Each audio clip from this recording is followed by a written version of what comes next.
Swing trading का winning rate अगर other trading style से आप कंपेयर करेंगे तो हाई है। डे ट्रेडिंग, स्कैल्पिंग, इसके साथ अगर आप कंपेयर करेंगे तो स्विंग ट्रेडिंग का विनिंग रेट हाई है। बट स्विंग ट्रेडिंग का भी बहुत सारा डिफ़िकल्टीज है, चैलेंजेस है।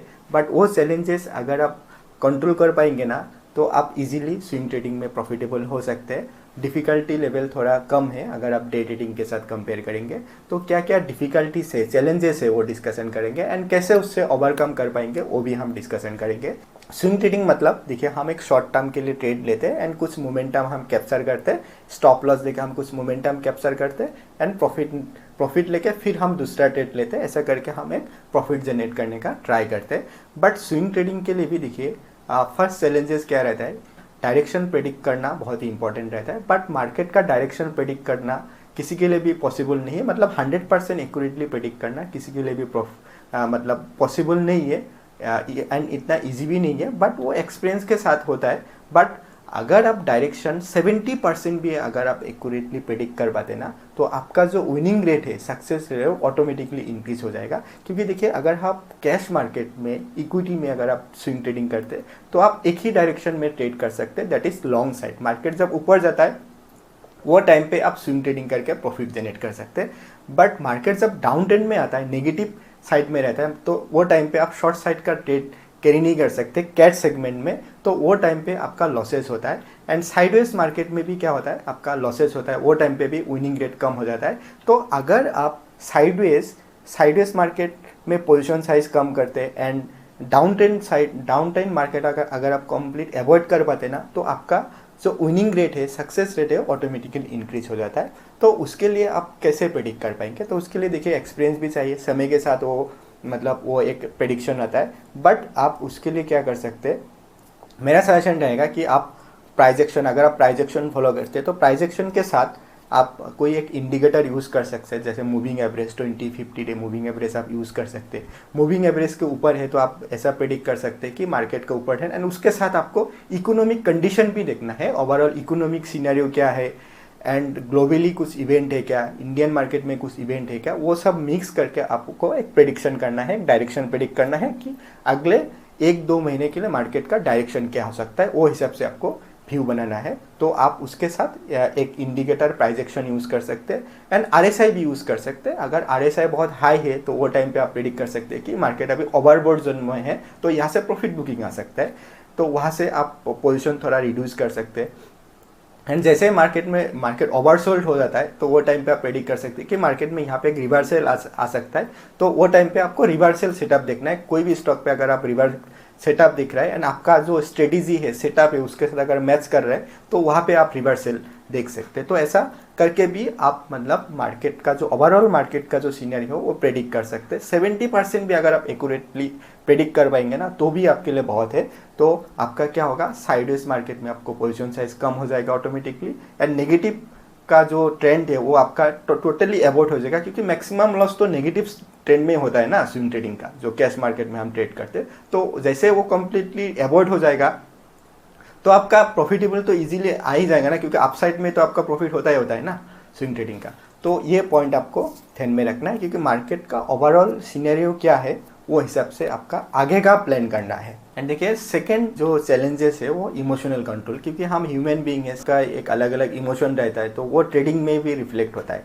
तो जैसे वो ट्रेडिंग में रिफ्लेक्ट होता है तो इम्पल्सिव डिसीजन हम ले लेते हैं एंड उसके कारण फिर लॉसेस होता है, साइकोलॉजी डिस्टर्ब होता है, एग्रेसिव पोजीशन लेते हैं, जहाँ पे पोजीशन नहीं लेना चाहिए वहाँ पे पोजीशन लेते हैं, पोजीशन साइज जहाँ पे कम करना है उसमें ज़्यादा करते, स्टॉप लॉस अगर स्टॉप लॉस अप्लाई करते तो वो फिर रिमूव कर देते, तो उसके कारण अननेसेसरी लॉसेस होता है। तो वो कैसे आप अवॉइड कर पाएंगे, तो उसके लिए देखिए आप क्या कर सकते हैं, एक ट्रेड प्लान बना सकते हैं।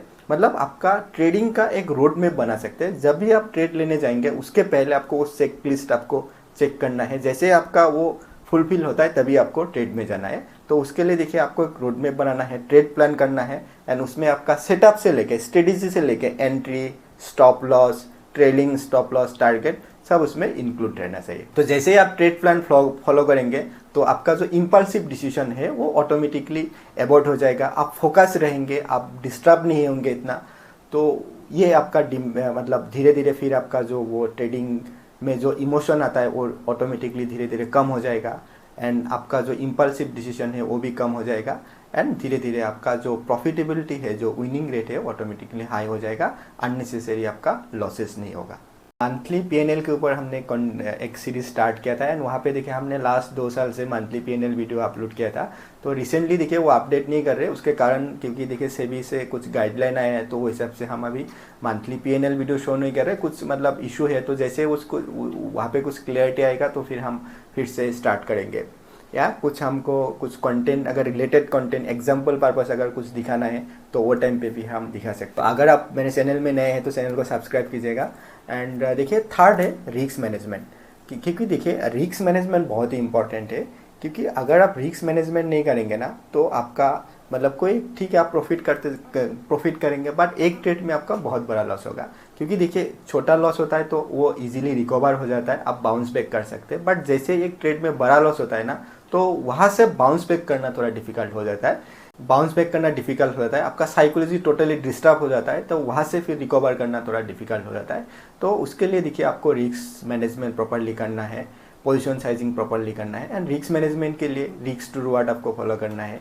आपको स्टैंडर्ड 1:2, 1:3 एटलीस्ट 1:3 फॉलो करना है स्विंग ट्रेडिंग के लिए। क्योंकि देखिए स्विंग ट्रेडिंग के लिए तो हम एक दिन के लिए ट्रेड नहीं लेते ना, कुछ दिन के लिए हम होल्ड करते हैं। तो अगर प्रॉफिट अगर छोटा होता है तो डिफिकल्ट हो जाता है। तो जैसे आप 1-2 बड़ा प्रॉफिट करेंगे तभी आपका पीएनएल थोड़ा ग्रो करेगा, प्रॉफिट थोड़ा ग्रो होगा।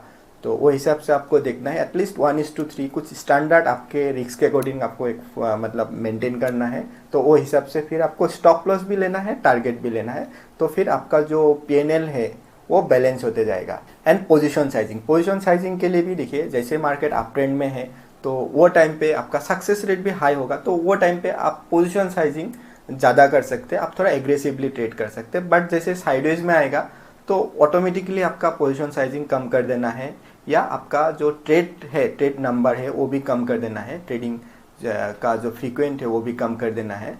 एंड जब नेगेटिव में आएगा तो आपको 1-2 ट्रेड में वो पता चलेगा कि मार्केट अभी अप ट्रेंड में नहीं है, स्टॉप लॉस हिट हो रहा है, तो वहाँ पे आपको मतलब टोटली अवॉइड करना है।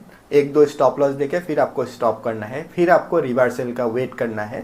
तो ऐसा करेंगे तो आई होप आपको मतलब जो आपका जो प्रोसेस है स्विंग ट्रेडिंग का वो इजी हो जाएगा, एंड आप धीरे धीरे मतलब आपका जो प्रॉफिटेबिलिटी कर्व है वो भी ऊपर की तरफ जाएगा।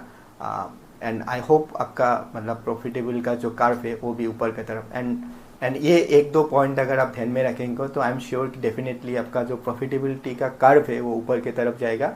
एंड धीरे धीरे आपका जो इमोशनल कंट्रोल है उसमें भी आपका इमोशनल जो ये है उसमें भी आपका कंट्रोल आएगा, एंड मार्केट का जो ओवरऑल मार्केट का जो अंडरस्टैंडिंग है वो टाइम के साथ ही एक्सपीरियंस के साथ भी आपको गेन होते रहेगा। तो आज के लिए इतना फ्रेंड्स, आई होप आपको वीडियो इन्फॉर्मेटिव लगा तो वीडियो को लाइक कीजिएगा, शेयर कीजिएगा। थैंक यू फॉर वॉचिंग, मिलते फिर नेक्स्ट वीडियो में। Thank you.